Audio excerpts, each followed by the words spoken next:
ನಿಯಮಿತ ಈಗ ನೋಡ್ರಿ ನಮ್ಮಲ್ಲಿ ರೈತರಲ್ಲಿ ಏನೈತಿ ಅಂತಂದ್ರ 3 ತಾಳ ಇರ್ತಾವ. ಇತ್ತು 3 ತಾಳ. ಕಡೆಯ ಬಲಕಿನ ತಾಳು ಎಡೆಯಾಯ್ತು ವರಿಷರಿಗೆ. ಫಲ ಏನ್ ಮಾಡ್ಕೊಂಡಿದ್ದಲ್ಲ ಆ ಅರಸನಿಗೆ ಏನ್ ಮಾಡ್ತಿದ್ದಾನ, ಒಂದು ತಾಳ ಅವನಿಗೆ ಕೊಡ್ತಿದ್ದ ಅಂತ. ಎಡಗಡೆಯ ತಾಳ ಪಶು ಪಕ್ಷಿಗೆ ಅಂತ. ಇನ್ನ ಬಲಕಿನ ತಾಳ ಮಾಡ್ಕೊಂಡ್ ಹೊಲ್ದವಂಗ ಆತ. ಎಡಕಿಂದ ಏನೈತ್ಲ ಪಶು ಪಕ್ಷಿ ಇವಕ್ಕಾತ. ಇನ್ನು 3ನೇ ತಾಳ ಏನದಲ್ಲ ಅದು ನಡುವಿನ ತಾಳ, ಅದು ರೈತನಿಗೆ. ಈ 3 ತಾಳ ಒಂದಕ್ಕೇನೆ ನಮಗ ಸಿಕ್ಕಿದ್ರೆ ಸಾಮಾನ್ಯವಾಗಿ ನಾವ್ ಎಷ್ಟು ಶ್ರೀಮಂತರಾಗಿಲ್ಲ ಹೇಳ್ರಿ. ಟಾಟಾ ಬಿರ್ಲಾಗಳು ಏನದಾರ ನಾವು ಅಷ್ಟು ಶ್ರೀಮಂತರಾಕಿದ್ದೀವಿ. ಆದ್ರ ಹಂಗಿಲ್ಲ, ನಮ್ದು ಏನೈತಿ ಅಂದ್ರ ಎಲ್ಲರನ್ನೂ ಬದುಕಬೇಕು. ರಹಿತ ಅಂತಂದ್ರೆ ಎಲ್ಲರನ್ನೂ ಸಾಕು. ಅದಕ್ಕಾಗಿನ ಅವನಿಗೆ ಬಹಳ ದೊಡ್ಡ ಹೆಸರೈತಿ. ಅಂತಹ ದಿಸೆಯಲ್ಲಿ ಎಲ್ಲರಿಗೂ ಕೊಟ್ಟು, ಪಶು ಪಕ್ಷಿಗಳಿಗೆ ಕೊಟ್ಟು, ತಾನು ಕೂಡ ಒಂದು ತಾಳಿನೊಳಗ ದಾಸೋಹವನ್ನ ಮಾಡಿ ಏನ್ ಮಾಡ್ತಿದ್ದ ಅಂತಂದ್ರ ತನ್ನ ಜೀವನವನ್ನ ಸಾಗಿಸ್ತಿದ್ದ. ಒಂದು ತಾಳಿನ ಬೆಳೆಯ ಬಂದವರಿಗಿಲ್ಲ, ಯಾರಿಗೂ ಇಲ್ಲ ಅಂತಿದ್ದಿಲ್ಲ. ಕೊಡುಗೈಯ ಒಕ್ಕಲಿಗ ನಾಡೊಳಗೆ ಹೊಂದಿ ದಾಸೋಹ ಶಿವಮತಕ್ಕೆ. ಭಗವಂತ ಮೆಚ್ಚುವಂಗ ಸಂಸಾರ ಅಥವಾ ಬದುಕನ್ನ ಮಾಡಿದವರು ಯಾರು ಇದ್ರ ಅದು ರೈತ ಅಂತ ತಿಳ್ಕೊಂಡು ಹೇಳ್ತಾರೆ. ಅದಕ್ಕಾಗಿಯೇ ಅರಸನಿಂದ ತಿರುಕನವರಿಗೂ ಕೂಡ ಪಶು ಪಕ್ಷಿಗಳಿಂದ ಭಿಕ್ಷುಕನವರಿಗೆ ಎಲ್ಲರಿಗೂ ಆಧಾರವಾಗಿತ್ತು, ಸಾಗಿತ್ತು ಈ ಜೀವನ. ಹೀಗೆ ಇರುವಾಗ ಬಹಿರಂಗ ಅಂತರಂಗದ ಕೃಷಿ ಸಾಗ್ತಾ ಇತ್ತು. ಈ ಅಂತರಂಗದ ಕೃಷಿ ಬಗ್ಗೆ ನಮ್ಮ ಸರ್ಪೋಸನ ಸ್ವಾಮಿಗಳು ಹೇಳ್ಕೊಂಡು ಹೋಗ್ತಾರೆ. ಶರೀರವೆಂತೆಂಬ ಹೊಲನ ಹಸನ ಮಾಡಿ, ನೀವೆಲ್ಲ ಭಜನೆಯೊಳಗೆ ಮಾಡ್ತಿರ್ತೀವಿ. ಶರೀರವೆಂತೆಂಬ ಹೊಲನ ಹಸನ ಮಾಡಿ ಪರತತ್ವ ಬೆಳೆಯನೆ ಬೆಳೆದುಂಡಿರುವಂತ.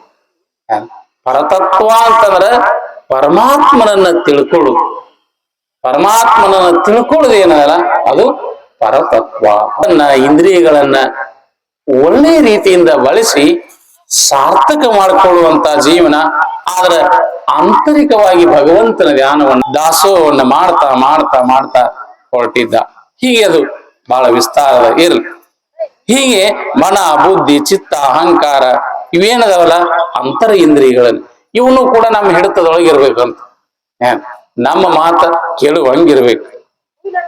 ಅದಕ್ಕಾಗಿ ಶಮೆದಮೆಯಂತೆಂಬ 2 ಎತ್ತುಗಳ ಹೂಡಿ ವಿಮಲ ಮಾನಸವೆಂಬ ನೇಗಿಲಿಯ ಮಾಡಿ ಮಮಕಾರವೆಂತೆಂಬ ಕರಿಕೆಯ ಕಳೆದಿಟ್ಟು ಸಮತೆ ಎಂಬ ಗೊಬ್ಬರವ ಚೆಲ್ಲಿ ಶರೀರವಂತೆಂಬ ಹೊಲನಾಸನ ಮಾಡಿ.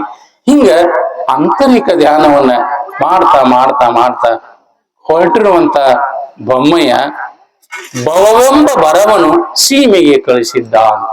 ಹೆಂಗಿದ್ದ ಅಂತಂದ್ರ ಭವ ಅಂತಂದ್ರ ಹುಟ್ಟು ಸಾವುಗಳು ಆಗಲಾರ್ದಂಗ್ ಮಾಡ್ಕೊಂಡಿದ್ದ. ಅದಕ್ಕೆ ಇಲ್ಲಿ ಹೇಳ್ತಾರೆ, ಭವವೆಂಬ ಬರವನು ತನ್ನ ಸೀಮೆಗೆ ಕಳುಹಿಸಿದ. ಹುಟ್ಟು ಸಾವುಗಳಿಲ್ಲ.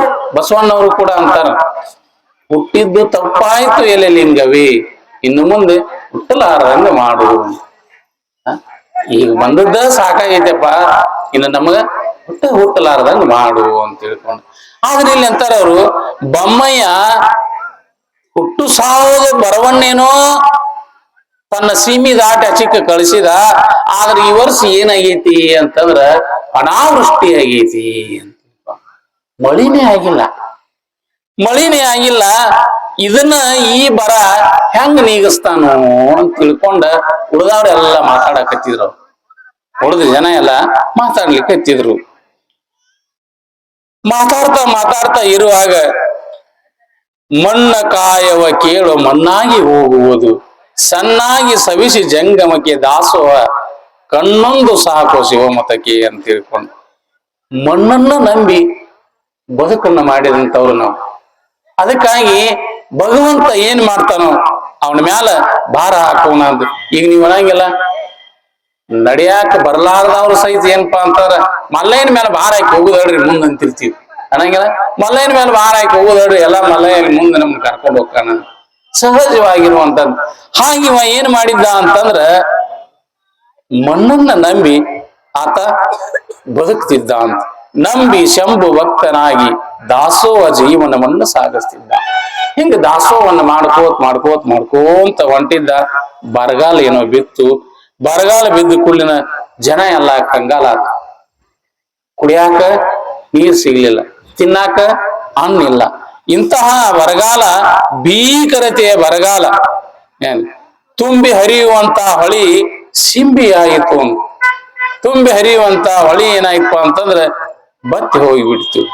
ಎಲ್ಲಾ ಜನ ಏನು ಕಂಬನಿಯ ಸುರಿಸಿ ಪಶು ಪಕ್ಷಿ ಇಂಬು ಬೇಡಿದವು ಮುಖವೆತ್ತಿ. ಪಶು ಪಕ್ಷಿಗಳಿಗೆ ಸಹಿತ ಕುಡಿಲಕ್ಕ ಏನಾಗಿತ್ತಪ್ಪ ಅಂತಂದ್ರ ನೀರ್ ಇದ್ದಿದ್ದಿಲ್ಲ.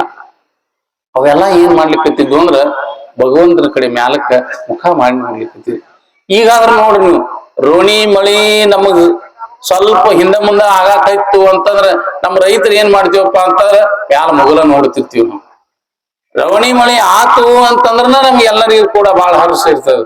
ಹಾಗೆ ಯಾವಾಗ ಬರಗಾಲ ಬಿತ್ತು ಎಲ್ಲಾ ಜನ ಪಕ್ಷಿಗಳು ಮೇಲ್ ನೋಡ್ಲಿಕ್ಕೆ ಹತ್ತಿದ್ರು. ಕೂಳಿರದೆ ಜನ ಬಿದ್ದು ಹಾಳಾತು ಇಳಿಹಾಳ. ಅದೇನು ಊರ ಇಳಿಹಾಳ.